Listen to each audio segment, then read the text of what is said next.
Good afternoon, and thank you again for joining us at the 2018 Northeast Seafood Expo, formerly known as the Boston Seafood Show. I'm Max Christensen with Blue Star Foods.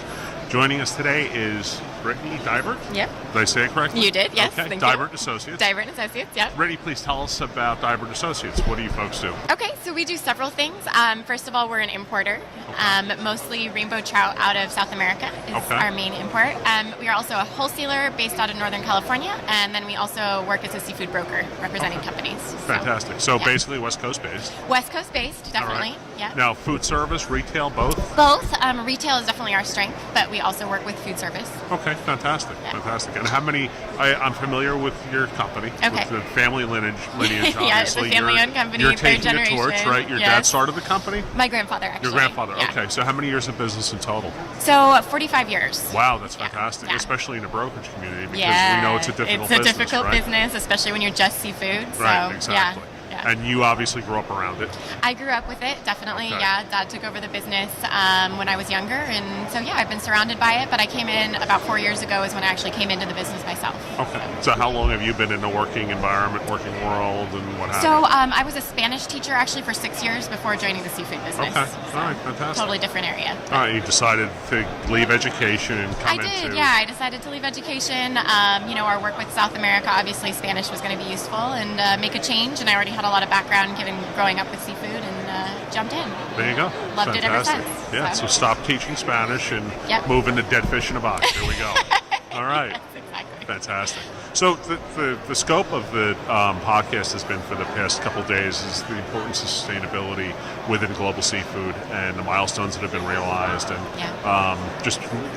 the intent of this is to generate greater awareness in the public, which, thank you so much for joining us. I think you're a great guest to have, especially from a broker's, perspective. So, tell us, you've been a Spanish teacher, you grew up in a business, family, for 45 years, family business in the brokerage side, in retail, seafood. You're all very well versed, obviously, in multiple species. So when did the light bulb kind of go off in your head for the importance of sustainability specific to seafood? Right. Well, given that I came into the industry myself just about 4 years ago, I came in when we really were in the midst of sustainability. So I've started with it from the beginning. Sure. But it's obviously been a changing process for our company, because for our older generation, that wasn't the case. So, I've spearheaded it a lot because I already was passionate about it. My generation, I think, feels very strongly about that. Of course. So, I think since the beginning of my seafood career, sustainability has been the forefront for me. So your generation, you're a millennial. Yes. Okay. Millennial, your population base in the U.S. is 76 million plus, yes, right? And you're the largest consumer demographic ever realized in this country that all companies that have goods to sell are marketing towards. Yes. So my question to you as a millennial, and your peer group, your friends that you talk, you go out on a weekend, you see things, you go out to dinner, you go shopping, you do this, you go work out at the gym, whatever your activities are, you're social with your friends and whatever. When you look at a product, do you look at the sustainability attributes of it? Do you look at the responsibility attributes of it? And share a little bit of that with us. Because definitely. Obviously working in the seafood industry, I'm paying a lot closer attention. So I'm coming at it from a little different perspective. I think that people my age in general, though, still are definitely looking at that. They care very much. I think there's a lot of education that still needs to be done. People care. They want to make responsible choices. There's some misinformation out there, I think, still, or people just don't know how to do that. But definitely it's a driving force behind our group, behind millennials. When they go to the store and when they talk about food, that's something that they're concerned about, and they do make their choices based on that. Sure, definitely. Sure. And so someone in your peer group, from what you realized, will look at a package of product, and if it has no reference to any kind of responsibility efforts or sustainability efforts versus a product that does, they will be inclined to pick the other one. Yeah, even with a price difference. And I have a lot of friends that come to me saying, okay, I want to make sustainable choices in seafood. I'm not sure how. Can you help me? So definitely reaching out and trying to make those choices. Sure. And price is not an issue then?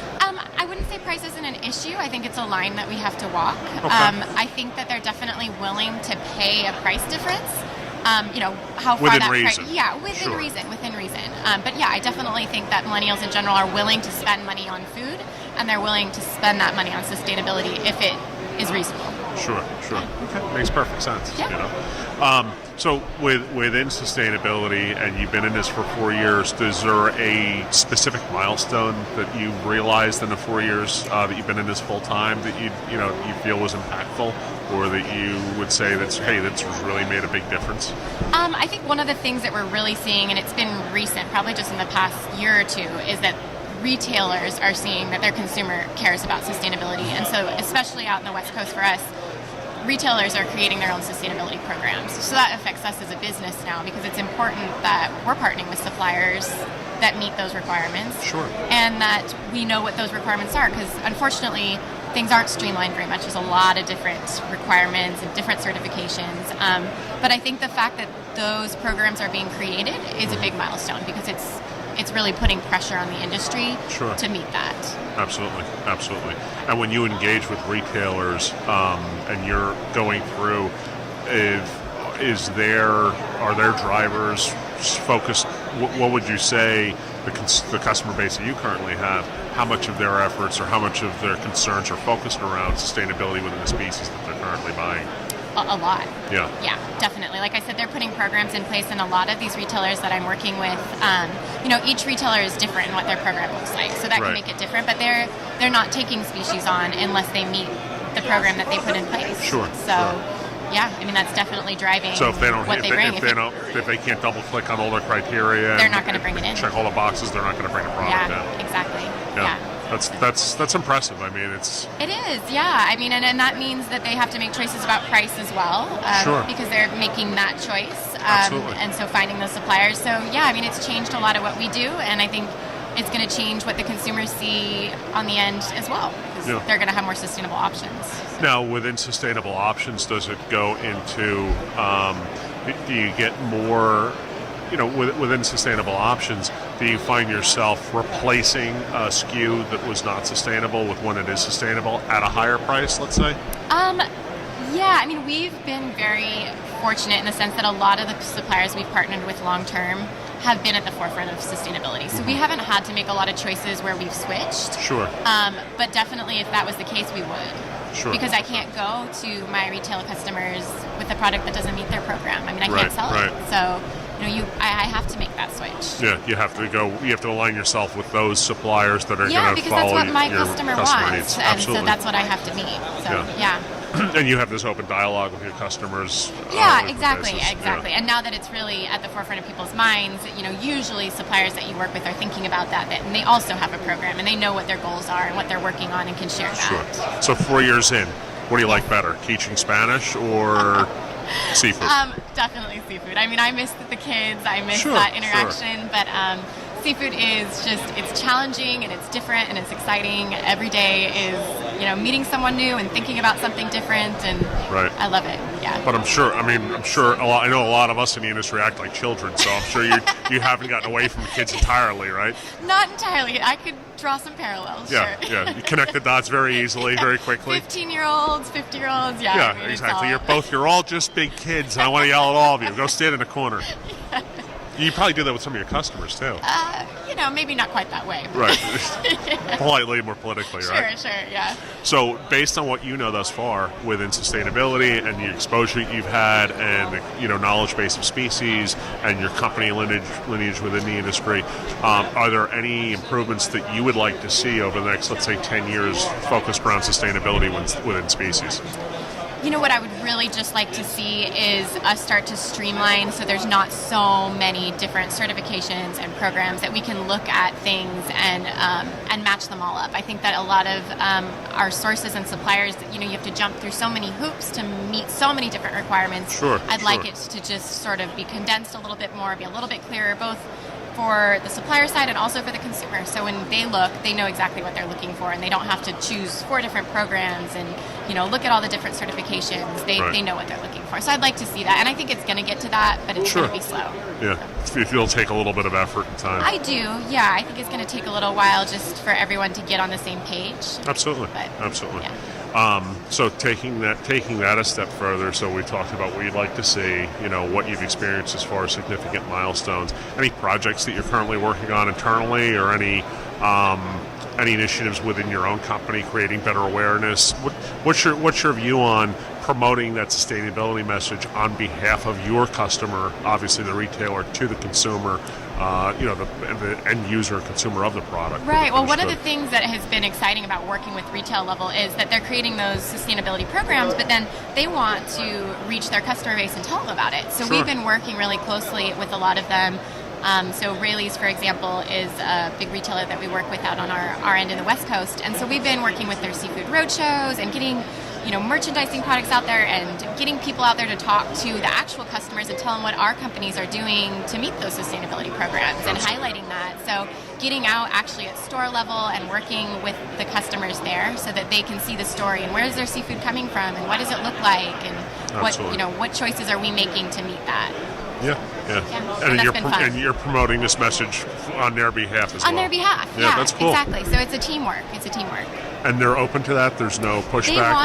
They want that. Fantastic. I mean, if they're going to make that decision to create that program, they need our help to sell that. So that's pushing it for. Now, are you doing this digitally? Are you doing this everything? There's a lot of social media. We're doing it at the ground floor, store to store, where we have photos and we have pamphlets and out there actually talking to people. So it's both. Yeah. That's fantastic. It sounds like you're on a really great trajectory. I think so. Yeah, it's fun. So now, within your company, within Deibert and Associates, so your dad's company, your grandfather's store, any other family members involved besides your dad?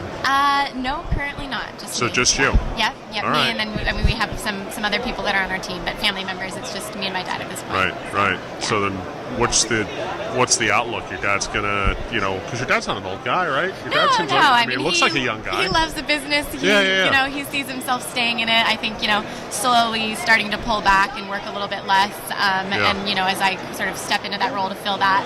But he's not going anywhere anytime soon, which is good. He's been a wonderful mentor. So that's pretty cool. Yeah. And it's a lot to learn in the seafood company. So it takes a lot of years to gain the knowledge that people have. And he's been at it for a long time. He's got a tremendous name out there in the industry. Yeah. It's fantastic. And you travel internationally to go see suppliers. Yeah, we just got back from Chile about a month ago to go down and see suppliers down there. And how was that? Wonderful. Wonderful. Yeah, I mean, it's more than just a business. We've created lifelong family friends. And relationships with those people. Exactly. And you have to, because they're your suppliers. They have to. Yeah, it's not just a business. It's more than that. We're leaning on each other, and we have to trust each other, and that's turned into great friendships. Yeah. And they're very open and receptive to if you pick the phone up or send an email and say, we need this done or we need that done. They're quick to react and give you what you need. And on board with the whole sustainability. I mean, they're working right now on their BAP program and going through all those steps. So. Sure, and you assist or you help guide them through those. Exactly. Mm-hmm. What's your input or what's your take on all of the groups, non-governmental agencies, and the efforts behind that? Share a little bit of your thoughts on those entities. Yeah, I mean, I think that was where I was talking a little bit, that I would like to see them come together a little bit more so that we don't have so many different ones. But I mean, I think they all are heading in the right direction.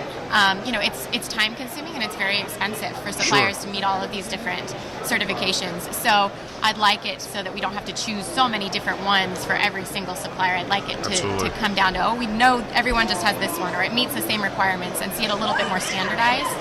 But they're all heading in the right direction.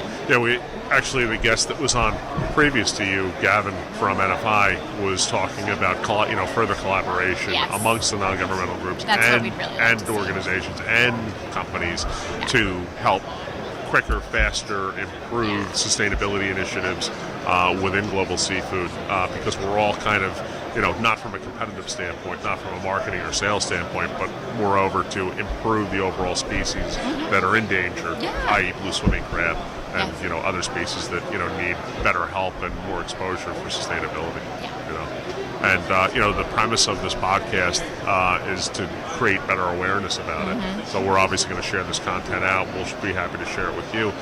It's been great having you as a guest. Thank you for having me. Is there anything else you'd like to add before we conclude or close? Or? No, I think you guys are on the right track, and I think that it's going to be exciting to see what happens in the next 5 to 10 years. I think we're going to see a lot of changes in the industry, and I think it'll be good. Yeah, it'll